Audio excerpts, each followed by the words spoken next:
Hello and welcome to Retro Reviews, my channel where I review my favorite retro video games of all time as well as some modern releases I have recently finished. The retro title that I want to look at today is Snake Rattle N Roll on the Nintendo Entertainment System. This game has always intrigued me ever since I was a little kid. I think we just had it on an emulator and I decided I was going to play it one day. I thought it was really fun, really funny. I could never get past like the second level in the game. I couldn't figure out as a little kid. But I went back and replayed it since it's on Rare Replay, and I went in with some high expectations thinking I'm going to relive my childhood and have a glorious time. And I got hit with a little bit of reality. This game gets pretty hard pretty fast, but it is very doable. This is not by any means one of the hardest games on the NES, but it does have some very challenging moments, especially toward the end. Some of its platforming can be a little tricky, and some of it can be a little precise, maybe too precise at some times. It definitely has the kind of the pains of the NES being like, especially in this like pseudo 3D environment that you can move around in. It's kind of hard to platform in this game, so sometimes you might miss a jump and lose a life just because you just didn't space it right, and you probably would have been able to if it had been a little bit more modern. But that all aside, this game is extremely fun almost entirely all the way through. Now this game you play as either Snake or Rattle or Roll, excuse me. You play as the Snakes, Rattle or Roll. And you can do this in 2-player if you want. I play this exclusively in single player with my son helping me press the attack button sometimes. He really loved this game. And you go about each level. It's a puzzle level where you try and pick up these little orbs. They can be yellow, orange, or purple. And if you get enough of them, you can exit the level at the very end. There's usually like a bell that you ring. And once you have enough of those little orbs and you make your snake long as it needs to be, then it will open a door at the end of the level and you get a certain amount of points based on how many orbs you've gotten and yada yada. It's a very simple premise. You have enemies walking around the area. You'll have little areas that spit out these little orbs. You'll have them hidden in certain places. There's a lot of variety from level to level, but the introduction is very basic and does a very good job of leading you into the game and introducing you to the mechanics very simply. There are some enemies that you can hit with your tongue. You can flick it out, and if you hit them long enough, they explode. Other enemies that take a lot longer, or some that can't be exploded at all that you have to avoid entirely. There are some environmental objects that you can die on, or if you fall off the map, you die as well. You don't have a ton of lives to work with, so it's really imperative that you learn how to be precise early on. Again, this is one of the weird like pseudo 3D games on the NES, so moving left requires you to like press, I can't remember exactly, but like moving down doesn't intuitively move you down since it's at an angle. It's a little bit hard to control, but once you figure it out, it's pretty good. There are some power-ups you can get as well throughout this game. You can get one that increases like the length of your tongue so you can hit things from further away, which is extremely useful, especially in the later levels when the enemies are a little bit more pervasive. It can be a little bit harder to maneuver around. So having that as a power-up is really nice. You have one-ups, classic one-ups that look like this little snake head that you can pick up. If you get enough points, you'll get an extra life. You have other things that will actually make you so you can like swim up a waterfall, which is something that is very useful later on in the levels that you actually required to get up the waterfall. You have other things that actually reverse your controls, which is more of a power down. It reverses them for a short period of time, which can be really annoying, especially if you're running out of time. Each level is timed. You have to get to the end before the time runs out, or you end up losing a life. And lives are a precious commodity. I've alluded to that a few times, but as this game ramps up in difficulty, it gets extremely hard. The early levels are not too bad. The platforming can be a little tricky, but once you've got it down, once you practice a bit, I found myself, after I beat it, I went through again and started playing it some more.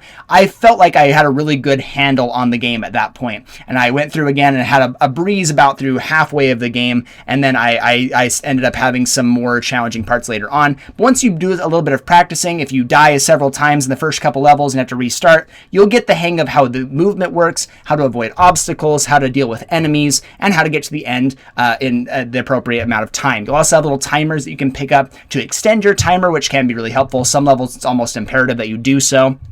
But overall, this game ramps up in difficulty as you would expect it. The last few levels can be extremely challenging. Not only is the platforming really hard, but it's like some of the most precise you can get in this game. You'll have like magic carpets that will be moving along and they'll disappear and then reappear, and you have to time your jumps perfectly to not only land on it in the first place, and then you have to jump while it's disappeared and land on it while it's reappearing, and do that over and over while avoiding obstacles. Those can be extremely difficult. Sometimes you'll be forced to go into water and you can't jump while you're in the water. You can move like horizontally, but if you do, it tries to push you off, so you have to go up sometimes, but you can't move up and horizontally at the same time. There's just a lot of tricky challenges in terms of the movement in this game that make it really, really hard, again, especially toward the end of the game. As the enemies get more pervasive on the screen, you'll have a lot more to deal with, you'll have a lot more to destroy or avoid. It can just be really, really hard. And then, of course, like the final level before the final boss fight of the game, which is its own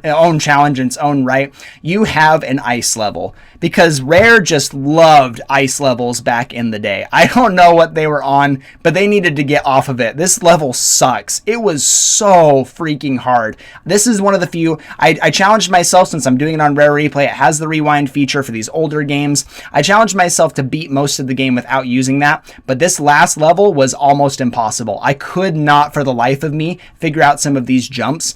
You die if you miss the jump, and like I said before, lives are a precious commodity, and if you've made it this far, you likely don't have many lives to spare, or any at all. Some of these jumps just get so atrociously difficult. You have to be holding like perfectly in the direction that you're going up. Like if you're going up a slant on an ice hill, you have to be holding that direction the entire time, or you lose momentum. And to be jumping to continue your momentum. And then they'll throw some BS at you with like rolling balls that bounce and hit you that are ridiculously hard to time to avoid. The hitbox is egregious. That last level is just something out of hell itself. It is really so hard. And that's like the hardest part of the game, is just getting past that final obstacle. That level just really sucks. They have a final jump at the end where you have to be on like a singular block of ice. It's at a slant, and then you jump into a hole in the wall that's like, again, if you miss it, you just die and you lose the level. It's an insane jump. It took me probably like 15 tries with the rewinding just to finally get to the end. And that final jump itself, let alone get to that final jump, that level is ridiculously hard. I would love to watch someone, I think I did watch a walkthrough just to see how you even move on the ice. It's a crazy thing to think that anybody could have beaten this in one singular go. That leads you on to the final boss, which is a giant foot, which is a normal enemy in the game. They take quite a bit of hits to kill, but if you do kill them, they give you a ton of points. They're really annoying because they jump around and they're kind of erratic in their movement, and so you don't want to get squished, but you can destroy them. This final boss is the same way. You have to be tailing this boss pretty much the entire timer. I think it's 100 seconds if I'm not mistaken. Could be less, could be more. I don't exactly remember. It's a long timer. You get like, I think it's the most in any level that you get. You have to be tailing this foot the entire time, attacking it as fast as you can. I had my son mashing the button and he wasn't fast enough. I had to like super mash this button for a solid like couple minutes as I trailed behind this foot. All the while multiple balls are coming in from the sides and from different angles to try and squish you, you have to be extremely precise and extremely diligent in hitting the foot. If you mess up any of your paths, you're going to run out of time. The more you're hitting them, the more you're hitting the foot, it like kind of like slows down the frame rate of the game, making it much slower for it to progress to the next spot. So you actually get way more hits if you're hitting it consistently. If you let it go for even a second, it's going to get away and you're not going to get as many hits and you're going to run out of time. I went through this like 2 lives of just mashing my heart out, and I died both times. Fortunately, the last one, I think it was my second to last life, I was able to finish this boss fight. It was brutal, but it was fun. Once you figure that one out, it's not the hardest. It's just kind of hard to maneuver around all the obstacles and mash your heart out the entire time. But I finally beat it. It was very, very satisfying. It was kind of a childhood like goal of mine to beat that game. That felt really cool to finally finish it. So is it the hardest game on the NES? Absolutely not, but it is pretty challenging in a lot of ways, especially the late game. The late game can be extremely challenging,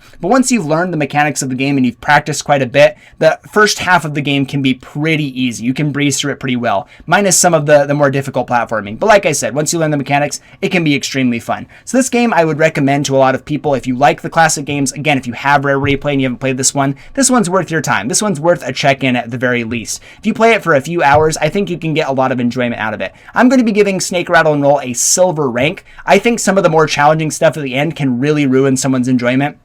If I didn't have the rewind feature, this would have been brutal. I never would have finished this game. I don't think I could have gotten the gusto to make it all the way back to these levels and push through them at the very end. And that boss fight at the end is just kind of freaking hard. But I do like this game. And since you do have the replay feature, and if you're emulating it, you've got save states, I think this game is pretty beatable. And I think it would be worth your time. Thank you so much for watching, and I'll see you on the next one.